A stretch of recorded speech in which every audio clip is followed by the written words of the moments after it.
Well, hello everybody. I have a question for you. How much do you think it would cost you to move over to Cambodia, let's say Siem Reap, right? Well, I really don't know, but I want to tell you how much it could cost me, and there's some things that'll pertain to you, some things that may not. But like the first thing we're going to start talking about, airline tickets, because you got to get over here. All right. Now these prices are going to be from Los Angeles because, well, that's what I know, you know. I mean, if you're in a different country, these are going to be different, but I still got good information for you, things that you got to look out for. But yeah, so we'll start out. Okay, now these are about 60 days out, and they claim, 6 to 8 weeks is the best time to buy it in advance.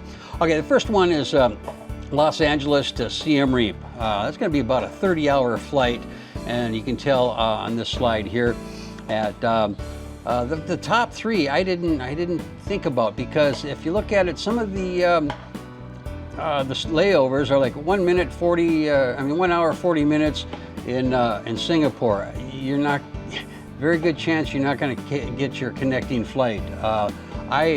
I'm really crazy on that. I like to have a minimum of 3 hours, if not 4. I'm comfortable with 4, because you never know. Bad weather, delayed flight, it could be hundreds of things. That's why I picked up the fourth one. It's $647 one way, and that's not too bad. It's not the greatest, but it works. Now I have another one here, this next slide, and that's from Los Angeles to Bangkok. Why Bangkok? Well, it's because it's $509, quite a bit cheaper than flying straight in. But however, now there's some issues with flying into Bangkok and then coming over to Siem Reap. One thing is you're probably going to have to change airports from Suvarnabhumi to Dam Muang in Bangkok. There is a free shuttle at the airports, leaves every hour on the 3rd floor outside. Anyways, that's good information. I could save you some time and money. But what happens when you get into Bangkok? Well, I'll tell you, got two options there, really, kind of. You can take another flight. You're going to have to change airports, like I said, and those are going to be like $76. But there's only like 2 of them per day in the daytime, and the thing is, a lot of the planes come in from overseas early in the morning. Why, I don't know, but to try to get your schedule so you can get here early enough to get one of these flights is sometimes very difficult. And like if you want to take one in the afternoon, this is going to be right from Suvarnabhumi Airport. It's going to be over $200, so that's pretty crazy there. And so the last one is also going straight into Phnom Penh. That's like kind of anywhere between 632 to 591. Then you're going to have to get a bus to come up to Siem Reap, and that's going to be like another $18, $19, another 6-hour ride, plus you might have to have a taxi ride across town or something in Phnom Penh, and so that, who knows. But those are the options there. So yeah, just beware of the layovers, and because they can really burn you. Or if it says self-transfer, that's basically like going from one airport to another. You got to do it, and then of course you got to take the time to go through customs, pick up your luggage, and yeah. So we're just going to say $600 for the flight. Okay, so that's going to be that. Now this next thing is, what do you do when you get here? Okay, you're going to have to find an apartment. So, well, what are you going to do while you're looking for an apartment? Well, you can go real cheap and get, like this. It's a hostel for like $5 a night. It's a pretty decent looking. If you like hostels, they can be definitely a Party Central type place if you like that. Or if you want to go like $9, $10, you can rent this one here. $9, $10 a day. It looks pretty nice, actually. But that's totally up to you. So if you want to go a little bit higher, You can get a hotel room for about $25 a night. This is a pretty nice one here. So you just got to do, you got to do your research on it and figure out what's going on. So we're just going to stay on a short stay. It's about $135 for 5 days until you find your apartment. Okay. Now the next thing of apartment is I like to go through IPS. I've gone through them like 3 times before. It's an agency. I won't talk about if they charge you more or not because I'm not too sure. But this one here is, I believe, for $200. It's actually pretty nice for $200, but this one is furnished. That doesn't mean it's ready to be lived in.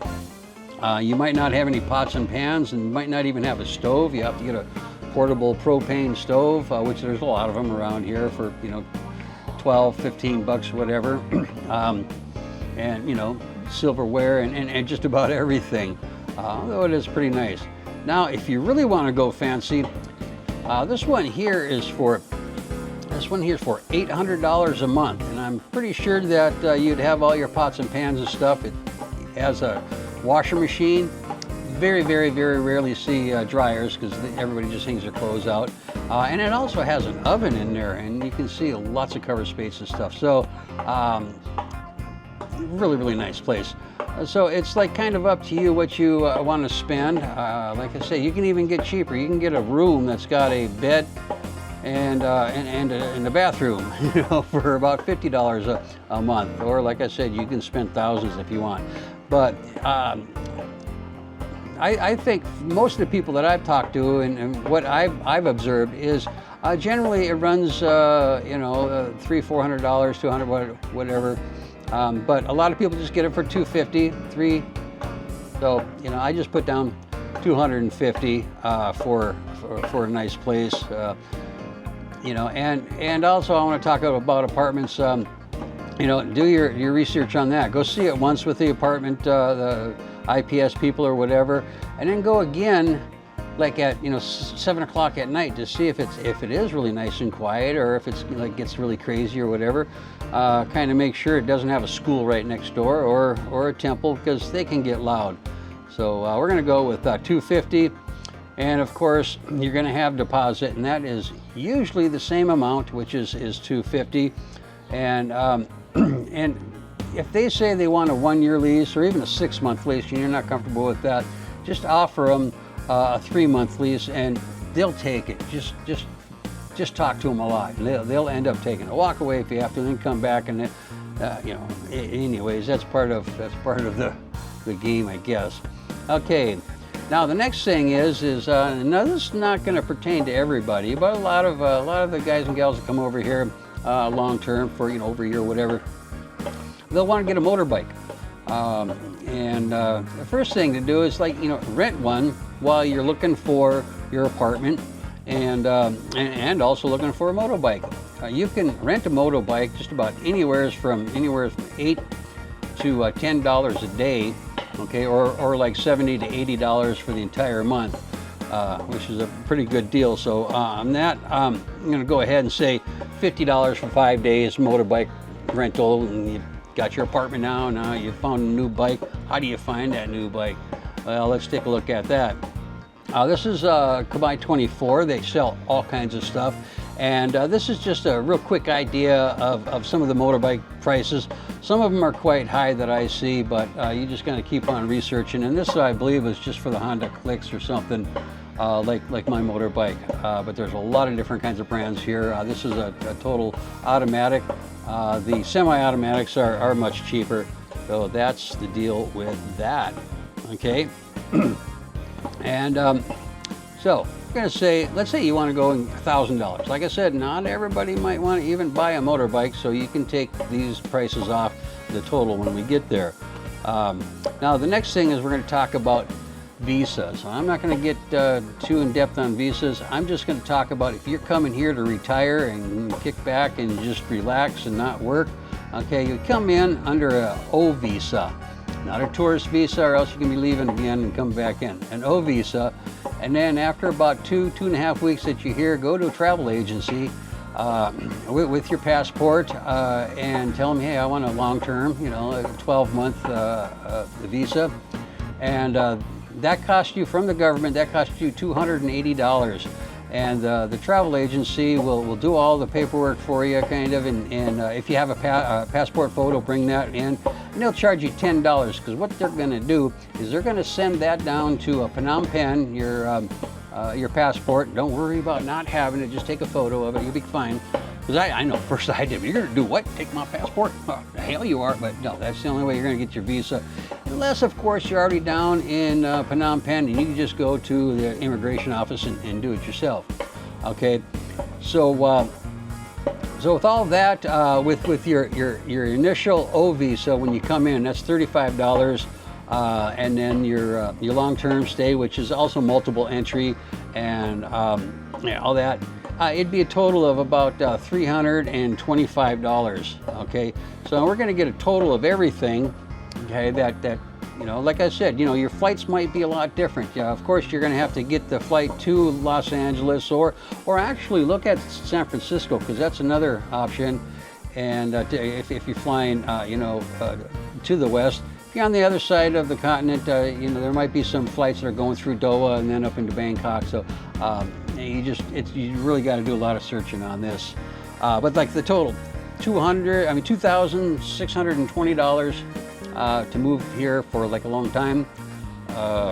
Like I said, you can take over $1,000 of that off if you didn't want to get a motorbike and a motor rental, and you get a cheaper place, or you have to add some more on if you're going to buy a brand new motorbike and you know, a $500 apartment. So you know, that's the deal with that. And so I wish you luck if you're planning on coming over here. Do your due diligence, do your research, get your cheapest tickets you can, and you know, try to get them under 24 hours for the flight, because you know, some of those you'll look at it and they're like 40 hours. Oh, it's a real cheap flight, but hey, that's up to you. And what also is really up to you is still being here and being my #1 fan. I'll talk to you later now. See ya. Bye.